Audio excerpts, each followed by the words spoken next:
हमें डिस्कस ये करना है कि क्या वाकई में मार्केट में बड़ा पैसा बन सकता है, बड़ा पैसा बनेगा तो कहाँ बनेगा। लेकिन थोड़ा पहले हिस्ट्री और ट्रैक रिकॉर्ड भी जानना ज़रूरी है कि वाकई में किसी स्टॉक में 10, 20, 25, 50% बने, डबल हो जाए, बेच दें, खुश हो जाएं, उतना काफ़ी है या 10, 20, 25, 50 गुना भी हो सकता है, राइट। तो पहले मैं शुरुआत करूं कि देश की हालत क्या है, इकोनॉमी कितनी मजबूत है, बाजार कैसे हैं, ये सब अपनी जगह है। लेकिन एक आइडिया पहले मैं आपसे डिस्कस करना चाहता हूं, जिससे कि यहाँ पे जितने हमारे ऑडियंस है उनको एक कॉन्फिडेंस आ जाए कि हाँ 10, 20, 50 गुना भी पैसा बनता है मार्केट में। तो रामदेव सर, शुरुआत आपसे करता हूँ। कोई भी एक आइडिया आपको लगे कि यार ये वाला जो था आइडिया, ये बम्पर था, ये मैंने किस तरह से इस स्टॉक को चुना। वैसे मुझे 4-5 पता है, आप कहेंगे तो मैं नाम ले दूंगा अगर आप मना करेंगे तो, लेकिन आप कर ही लेंगे। तो ये स्टॉक मैंने कहाँ कैसे चुना, किस तरह से मैं इसमें 10, 20, 50 गुना पैसा बना पाया, 100 गुना पैसा बना पाया। तो वो जो ट्रिक है बड़ा और लंबा पैसा बनाने की, एक कोई एग्जाम्पल उसका हो जाए। विजय सर। तो सर ऐसा है कि एक बात पक्का है कि ये जो मल्टीपल होते हैं 10 गुना, 20 गुना, 50 गुना, ये सोच के नहीं होते हैं। मेरे साथ तो कम से कम, मेरे में इतना नॉलेज नहीं है कि जब मैं लेता हूँ तो ये सोचूं कि शायद ये 20 गुना हो जाएगा, 50 गुना हो जाएगा, तो ऐसा मालूम नहीं पड़ता। कोट है ना sir, 1 idea can change your life. तो ऐसे एक मेरा कंपनी था सेरा सैनिटरी वेयर, ओके, जो मैंने 2005-06 में लिया था, और मैंने करीब 80 रुपये का भाव में लिया मैंने, और करीब 3% कंपनी का लिया होगा। उसके बाद के अंदर में वो शेयर सर, वो 2008 की तेज़ी के अंदर में वो 225 रुपया हो गया। फिर जब 8 की मंदी आई लेमन ब्रदर्स की, तो घट के फिर 50-60 रुपया हो गया। फिर वो समझिए 600 हो गया, फिर 200 हो गया, फिर 1500 हो गया, फिर 800 हो गया। इस तरह वो शेयर चलता रहा। वो कोविड के अंदर में वो 4200 वाला शेयर 1700 रुपया हो गया। और कोविड के बाद के अंदर में 2025 में वो शेयर, इसके पहले 1-to-1 बोनस आ गया उसके शेयर्स के अंदर में, और मेरे को 250 रुपया डिविडेंड मिल गया उसके अंदर में। अगर मैं कम बोनस, एक्स बोनस कैलकुलेट करूं तो देखा जाए तो 16 साल में मेरे को 80 रुपये में 250 रुपया डिविडेंड मिल गया। तो मेरा एफडी वेफडी का, सेविंग्स वेविंग्स का अगर आप जोड़े हैं तो ये सारा मेरे को डिविडेंड में आ गया। तो शेयर्स मेरे लिए फ्री हो गया। 1-to-1 जब 1% लास्ट में मेरे पास में बचा, जो 2024 में मैंने 16,400 में बेचा, 8,200 में, और 1-to-1 बोनस, तो मेरा पैसा 16,400 गुना हो गया। वाओ। और वो हुआ 17-18 साल के अंदर में। तो ये इसके अंदर में ऐसा कहानी है। लेकिन ये आप सोच के नहीं कर सकते हो, इसके लिए आप में पेशेंस भी चाहिए। करेक्ट। और कितनी बार वो शेयर 50-50%, 60% ऊपर से ड्रॉ डाउन हो गया उसके अंदर। नहीं, तो उसमें एक दिक्कत आती है, उसमें कोई बड़ी बात नहीं कि आपने स्टॉक खरीदा 50% नीचे हो गया। बहुत लोगों के होते हैं, बहुत सारे स्टॉक होते हैं। लेकिन जो आमतौर पर इन्वेस्टर गलती क्या करते हैं कि जैसे 50% नीचे देख लिया, फिर भाव आया, मतलब उस समय जो खुशी होती है ना केडिया साहब, मैं बता नहीं सकता आपको। इतनी खुशी तो अगर आप स्टॉक लो और 20-25% तुरंत बढ़ जाए, पैसा कमा ले, उतने नहीं होती है जितना 50% स्टॉक गिर गया और वापस भाव आया और भाव पे बेचने की जो खुशी होती है वो अनपैरेलल है इनकी। बोले जान छूटी, आज के बाद ये शेयर हाथ नहीं लगाना है। तो आपको ऐसी फीलिंग नहीं आती तब? नहीं सर, ऐसा है ना कि अगर सपोज मेरे को चर्चगेट से मैं कोई ट्रेन में बैठा हूँ और समझिए वंदे भारत पकड़ी है और मेरे को जाना है अहमदाबाद। अगर बॉम्बे सेंट्रल मेरी ट्रेन लेट अगर हो जाती है तो मेरे को कोई गम नहीं है। दादर में वो फास्ट पहुंच जाती है तो मेरे को कोई खुशी नहीं है। मेरा नज़र जो होता है मेरे डेस्टिनेशन पे रहता है, मेरा नज़र बीच की जर्नी के अंदर में नहीं है।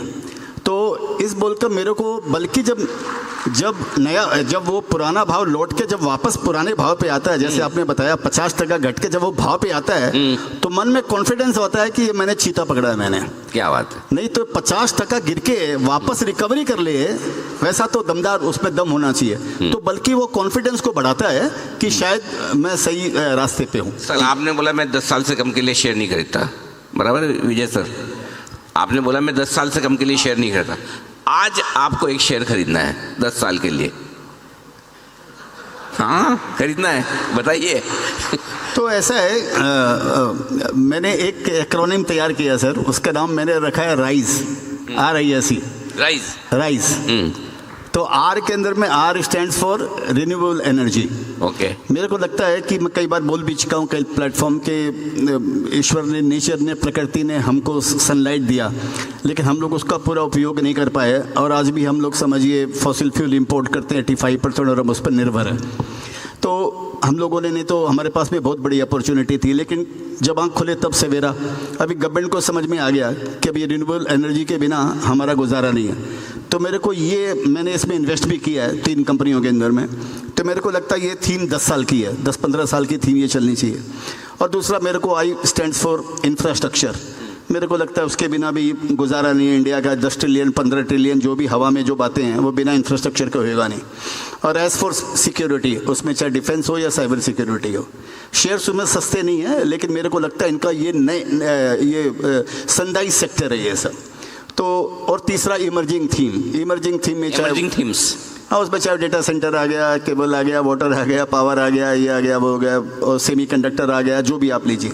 तो मेरे को इसके इर्द गिर्द मेरा जो भी इन्वेस्टमेंट है, अगला इन्वेस्टमेंट पुरानों बेच के मैं इनके इर्द गिर्द तैयारी कर रहा हूँ।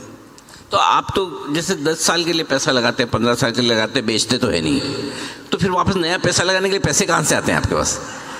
हमारा तो 1 ले ले, 2 शेयर ले ले, 3 ले ले, उसके बाद पैसे ही नहीं बचते।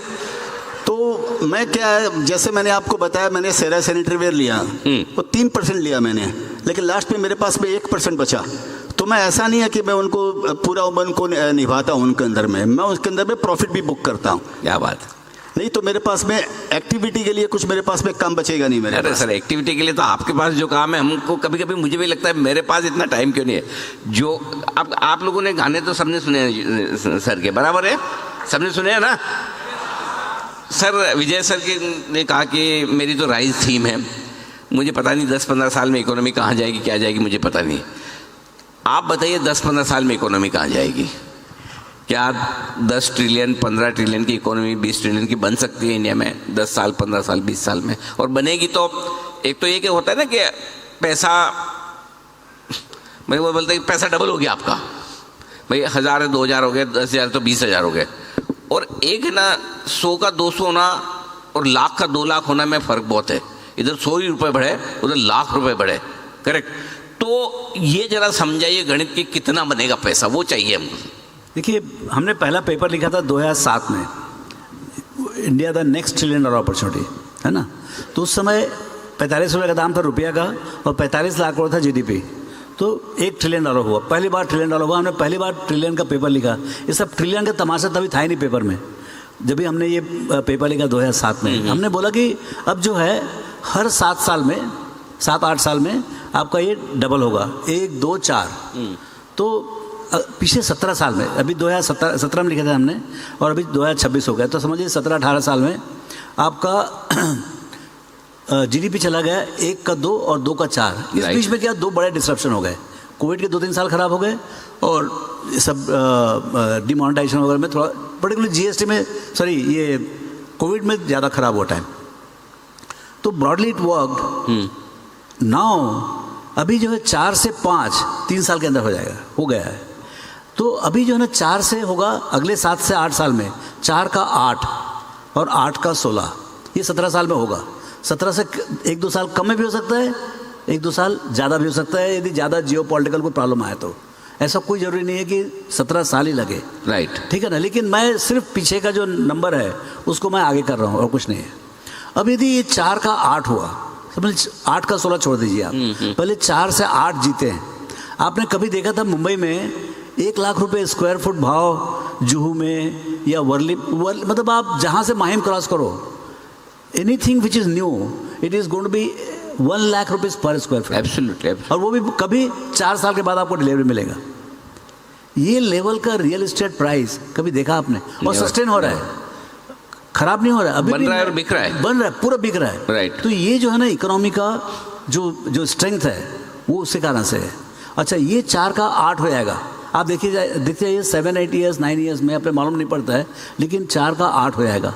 जब 8 हो जाएगा, आप देखिए डिस्क्रिशनरी स्पेंड जो है, see stock market is also discretionary.